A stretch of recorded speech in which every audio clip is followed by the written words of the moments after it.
Hello बच्चों, आज की इस वीडियो में लेके आए बच्चों एग्जाम्पल 30 एनसीईआरटी चैप्टर 1 सॉल्यूशन से क्लास 12।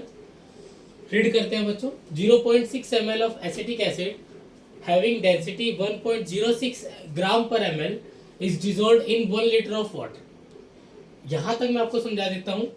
0.6 ml वॉल्यूम है एसिटिक एसिड का, जिसका फॉर्मूला आपको दिया है CH3COOH।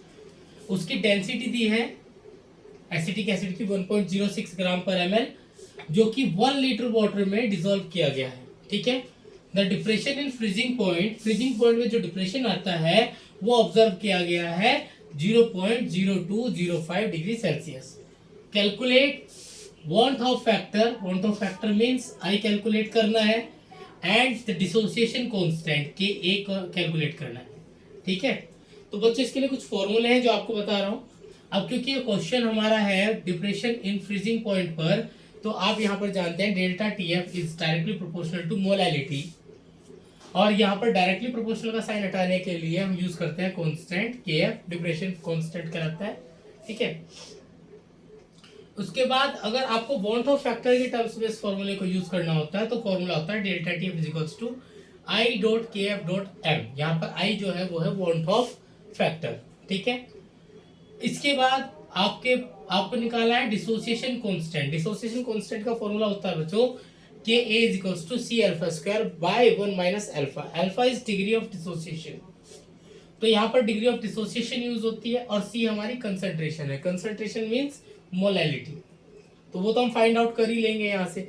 उसके बाद फिर हम फाइंड करेंगे degree of dissociation.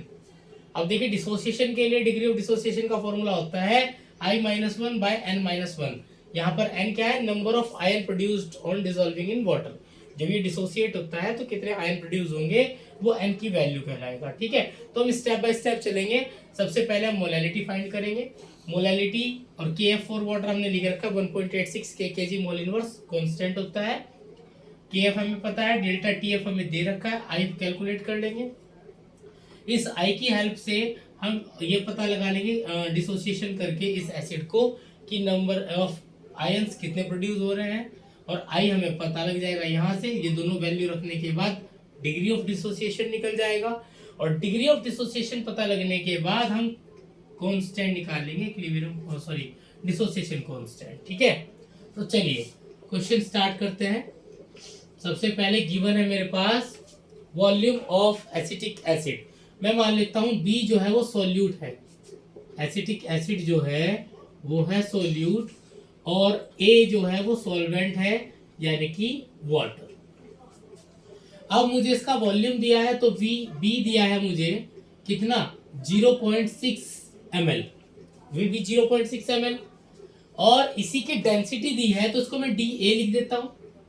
Density is equals to 1.06 ग्राम पर ml। ठीक है। तो मास ऑफ सॉल्यूट आराम से निकल जाएगा। क्यों चाहिए मुझे मास ऑफ सॉल्यूट? मोलैलिटी का फॉर्मूला होता है, उसमें मास ऑफ सॉल्यूट और मास ऑफ सॉल्वेंट की दोनों की जरूरत पड़ती है। तो पहले मैं मास ऑफ सॉल्यूट निकाल लेता हूं। आप एक फॉर्मूला जानते हैं, density is equals to mass by volume. तो मास निकालने के लिए क्या फॉर्मूला हो जाएगा? Density into volume. ठीक है। तो हम इसी को यूज करेंगे। तो यहाँ पर वेट ऑफ सॉल्यूट कैसे निकालेंगे, यानी कि मास of solute density into volume. तो डेंसिटी कितनी गिवन है मुझे? डेंसिटी गिवन है 1.06 इंटू 0.6, मल्टीप्लाई कर दीजिए।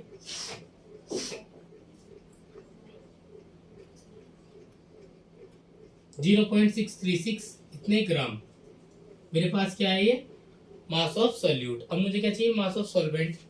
अब आप देखते हैं वॉल्यूम हमें दे रखा है वाटर का 1 litre. Volume of water 1 litre यानी कि 1000 ml गिवन है। डेंसिटी क्या होती है वाटर की? डेंसिटी होती है 1 ग्राम पर ml। तो मास कैसे निकाल लेंगे? WA कैसे निकालेंगे?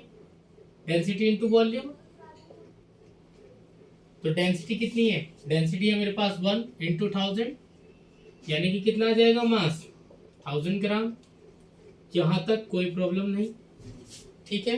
अब हमें क्या निकालना है? देखिए डेल्टा TF मुझे गिवन है, कितना गिवन है? 0.0205। कहाँ है? 0.0205 डिग्री सेल्सियस या डिग्री केल्विन जो भी आप मानना चाहते हैं, डिग्री सेल्सियस में दिया है तो वही रखेंगे।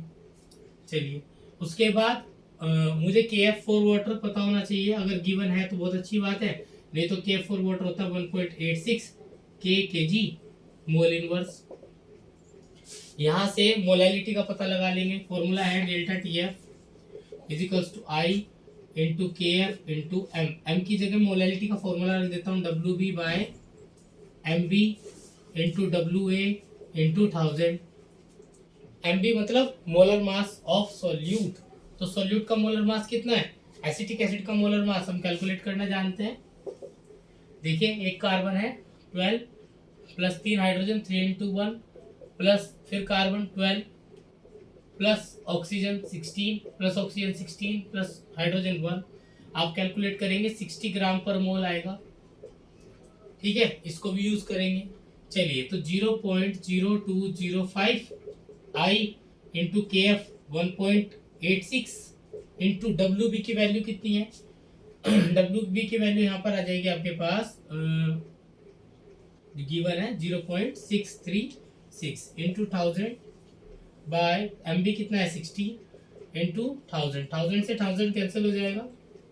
ठीक है, अब आप सब इसको इनको जो डिवाइड में है मल्टीप्लाई में, और जो मल्टीप्लाई में उनको डिवाइड में लाकर I कैलकुलेट कर लेंगे।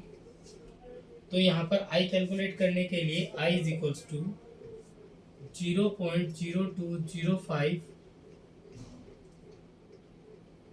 पहले आप यहाँ पर I कैलकुलेट यहाँ पर आप पहले मोलैलिटी कैलकुलेट कर लीजिए, क्योंकि मोलैलिटी हमें बाद में भी चाहिए। तो मोलैलिटी कैलकुलेट कर लेते हैं 0.0205 is equals to I into 1.86, बाद में डिवाइड में ले आएंगे। तो यहाँ पर कितना आएगा 6 1 जा 6 और 6 0 6 6 जा 36, और यहाँ पर एक डेसिमल और लग जाएगा 8 डिजिट के बाद, तो 0.0106 ये हमारी मोलैलिटी से हम याद रखेंगे। हमारी जो मोलैलिटी कैलकुलेट करके आई है 0.0106, क्योंकि हमें बाद में ये चाहिए। ठीक है, अब इसको डिवाइड में ले जाइए, तो I is equals to 0.0205 divided by 1.86 into 0.0106, और आप इसे कैलकुलेट करेंगे तो आपकी वैल्यू आएगी 1.04। I की वैल्यू जो हमारी आएगी 1.04। ठीक है, तो बच्चों इसका स्क्रीनशॉट ले लीजिए जरा।